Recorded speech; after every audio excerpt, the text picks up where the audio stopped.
Então, vindo aqui para o computador, a gente pega o micro SD que estava no drone, a gente consegue puxar as imagens. Então, a gente vai ver que naquela linha que ele fez, ele vai batendo foto, se eu não me engano, é a cada 2 segundos. Ali ele fez a volta, né, e vai fazendo as linhas que a gente solicitou. Cada imagem, ele dá um número. Então, a primeira imagem que a gente bateu foi a 261, já tinha um outro voo salvo no micro SD. E a cada foto, ele coloca nomeia, né, na sequência. E, se eu não me engano, aqui deu 190 fotos. E esse aqui é o arquivo de rastreios dos pontos que a gente trouxe do RS. Né? Então, aqui a gente tem o nome, a coordenada em UTM, a coordenada em graus, minutos, segundos, a altitude, aqui é o desvio padrão, a altura de antena, o status do ponto, se ele foi fixo, float, né, que é em relação ao desvio padrão, o horário. E para a gente poder jogar para o software que a gente vai processar, a gente monta, puxa, né, daquele CSV as informações. Então, o nome do ponto, a coordenada e a altitude. Então, o software de processamento que eu vou estar trazendo é o Agisoft Metashape. Ele é um software próprio para fazer processamento fotogramétrico, trabalhar com nuvem de pontos, modelagem digital de terreno, construção de ortomosaico. É, Tem outros softwares também, como o DJI Terra, que é próprio da DJI, que é um pouco mais otimizado até, mas é um pouco mais restrito do que o Metashape. E a maioria deles são pagos, mas você pode fazer o teste grátis de 30 dias. Para começar o processamento, eu venho no diretório das imagens, eu seleciono todas elas e eu arrasto para esse central aqui. Ele já vai puxar as coordenadas dos pontos que foram batidas as fotos. Então aqui a gente pode ver esse voo da direita e o voo da esquerda com uma sobreposição aqui no meio. Houve também alguns erros aqui, né? Então a gente vê que ele vem seguindo a linha e onde era para ele bater algumas fotos, ele não bateu. Então pode ter acontecido algum erro aí na hora de tirar foto ou na hora de salvar essa foto no micro SD, ou ele perdeu o sinal da controladora, enfim. E então a gente ter uma sobreposição um pouco mais alta, a gente pode minimizar esse tipo de erro, né? Então, essa linha aqui que perdeu um pouco mais, ou aqui embaixo, então pode haver buracos na hora que a gente for processar, né? Ficar um buraco aqui. E tá aí também a importância da gente criar um plano de voo maior do que a nossa área, né? Então, se eu não me engano, mais ou menos o perímetro da área está aqui, né? Então a gente voa um pouco a mais, até para essas distorções poderem ficar na borda. E para começar, a gente faz um alinhamento antes da nuvem de pontos. Tudo a gente vai fazer nesse workflow. A gente seleciona aqui alinhar fotos. E aqui a qualidade do nosso alinhamento. Então, normalmente a gente trabalha com médio ou alto. No vídeo aqui eu vou deixar no baixo e vou pedir para alinhar. Então, vale falar que o tempo de processamento ele vai levar muito em conta a quantidade de foto, né, o tamanho da área, a qualidade que você pediu ali, se é alto, médio, baixo, e também do seu computador, né? Então, esse tipo de processamento ele exige muito de processador, placa de vídeo e de memória RAM também. Então, aqui ele já alinhou, a gente pode, nessa câmera aqui, desligar as imagens, né? Então, cada quadradinho desse é uma foto, e aqui ele criou o que ele chama de key points, né? Então, a gente tem essa visualização 3D já. Se a gente mexer aqui, como é que volta, né? Você pode clicar nesse que ele volta para a visualização padrão. Pode ver que, né, aonde estava aqueles buracos que ela não tirou foto, ficou o buraco que ele não conseguiu alinhar, né? Faltou sobreposição, esse tipo de coisa. Então aqui a gente pode ver as fotos e criar um filtro das fotos que não foram alinhadas. Então aqui parece que todas as fotos foram alinhadas. Você pode fazer também, se eu seleciono todas, clico com o botão direito, eu posso estimar a qualidade da imagem. Vamos fazer para todas as câmeras.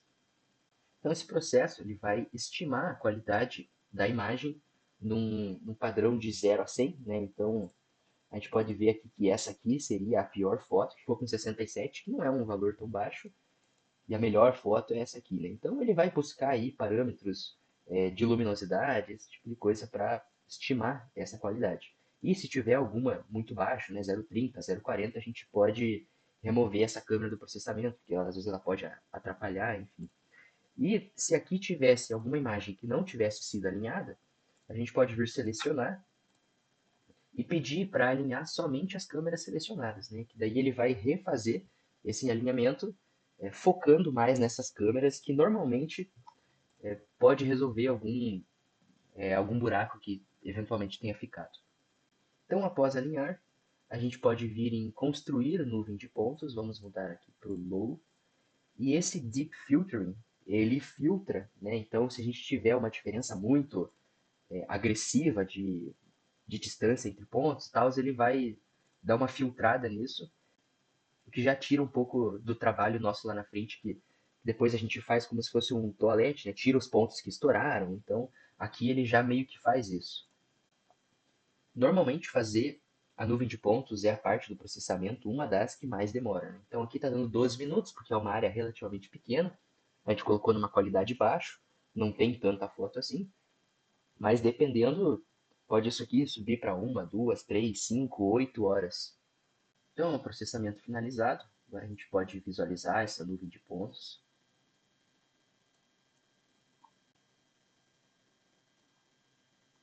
É bem legal, porque ela já puxa cada ponto, né, a sua cor RGB também. Então a gente já tem uma visualização bem interessante de como que é esse terreno, né?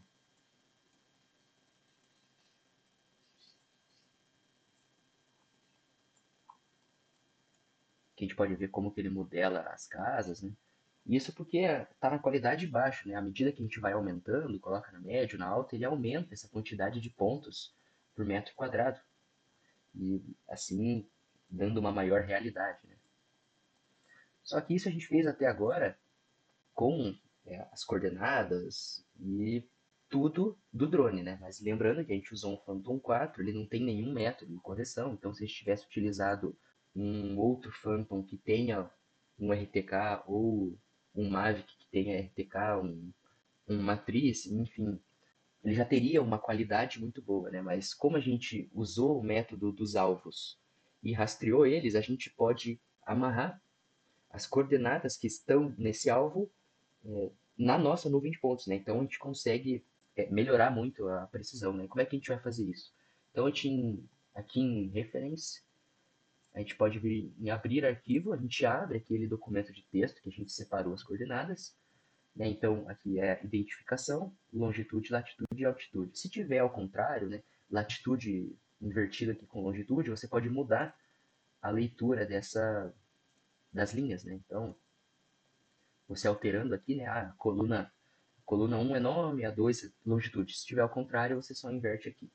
Então, quando dá OK, ele diz que não achou esses pontos, né? Então a gente cria eles. Então aqui a gente pode visualizar aonde que eles caíram na nossa nuvem de pontos. Veja que aqui está até que bem deslocado, né? A gente tinha feito mais ou menos aqui no vídeo. Então, quando a gente clica aqui com o botão direito, filtrar fotos por marcadores. Aqui embaixo, ele filtrou todas as fotos aonde esse marcador aparece. E a gente vem, arrasta ele e centra ele aqui. Quanto melhor você fizer, melhor vai ficar. Né? E aqui ele já aparece o erro em metros. Né? Então aqui a gente está com 12 metros de erro. Então vamos puxar aqui e vamos fazer isso em todas as fotos.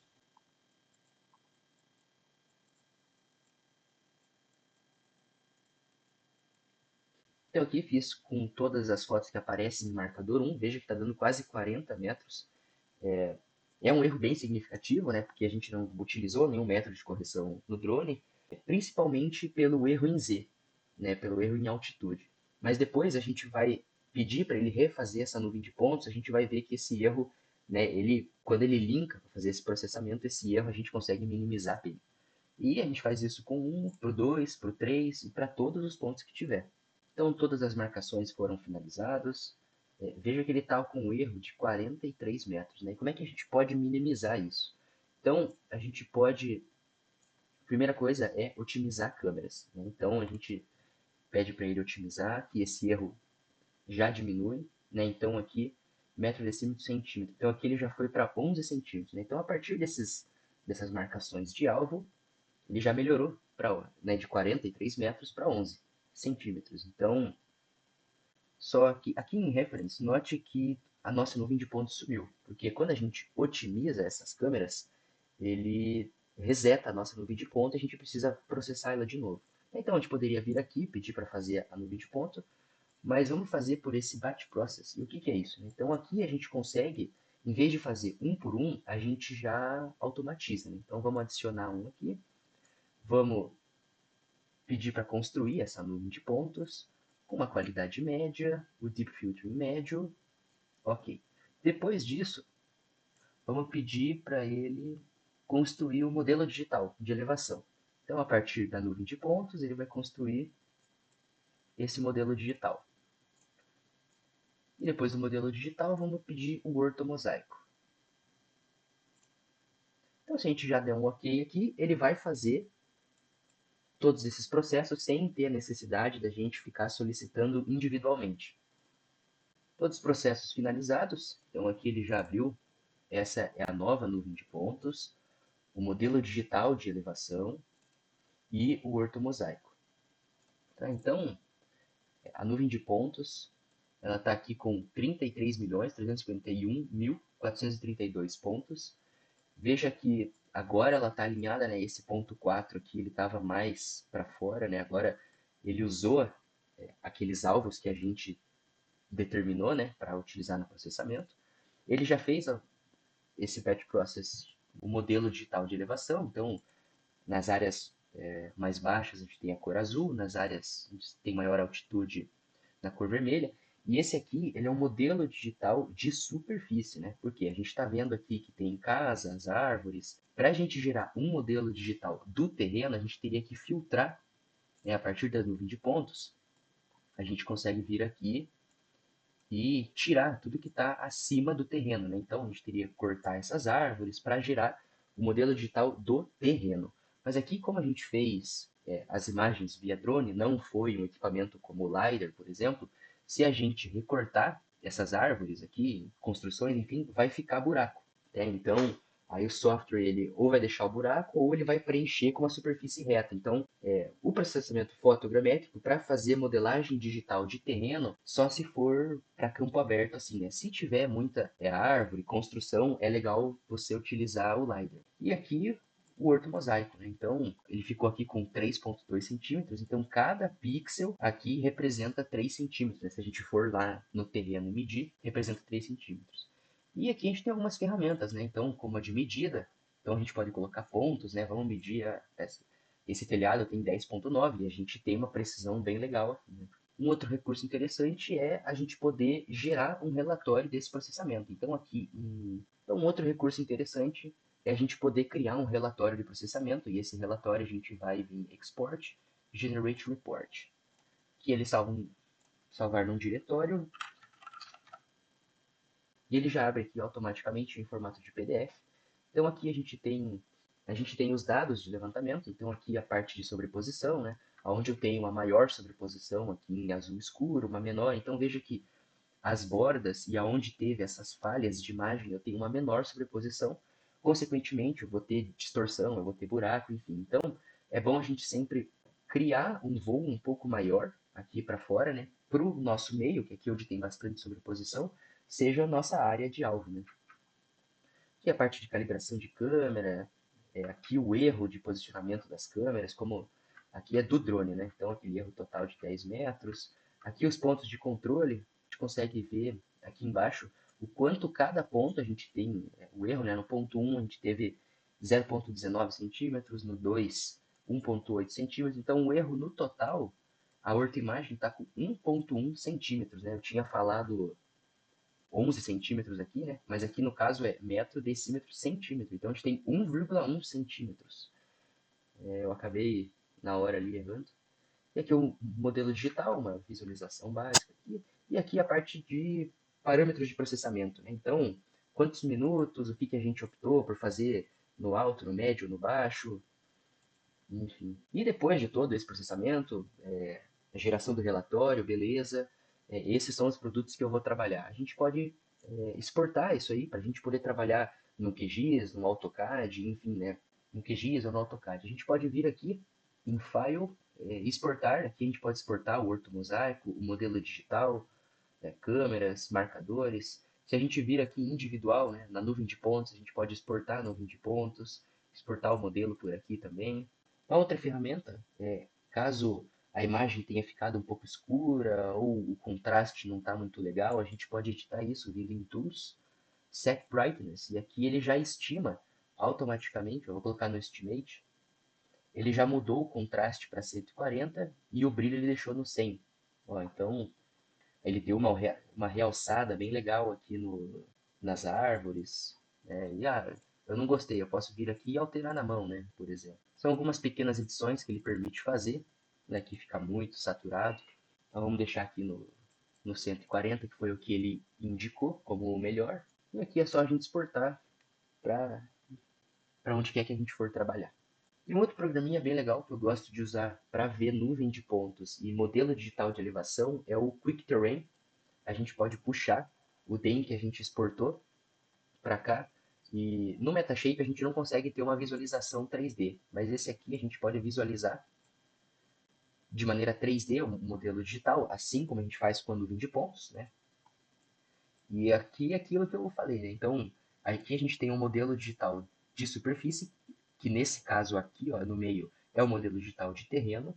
E quando a gente vem para as árvores, veja que a superfície não é o terreno, né? A superfície é a copa das árvores. Então, se fosse fazer um modelo digital do terreno da área toda, eu precisaria de um LiDAR, ou eu poderia fazer por topografia ou GNSS alguns pontos de baixo para a gente linkar na hora do processamento, enfim. A gente pode também exagerar, né, o Z, então se não tiver muito legal a visualização, a gente pode aumentar um pouco esse exagero vertical, ou abaixar ele também, para ficar mais fácil de visualizar, ou você mostrar para alguma outra pessoa, né, a gente pode planificar isso aqui também, né. E o outro que a gente pode vir é em informações de modelo. Então aqui ele vai mostrar esse gráfico de altitude por porcentagem. Então quantos por cento dos pontos estão em tal altitude? Então aqui a gente pode ver que a maioria dos nossos pontos está a 960 metros. Então uma outra informação legal é a densidade de pontos. Então aqui a gente está com 59 pontos, só que essa medida aqui é pontos por graus, porque a gente está trabalhando numa projeção em graus, que é a WGS.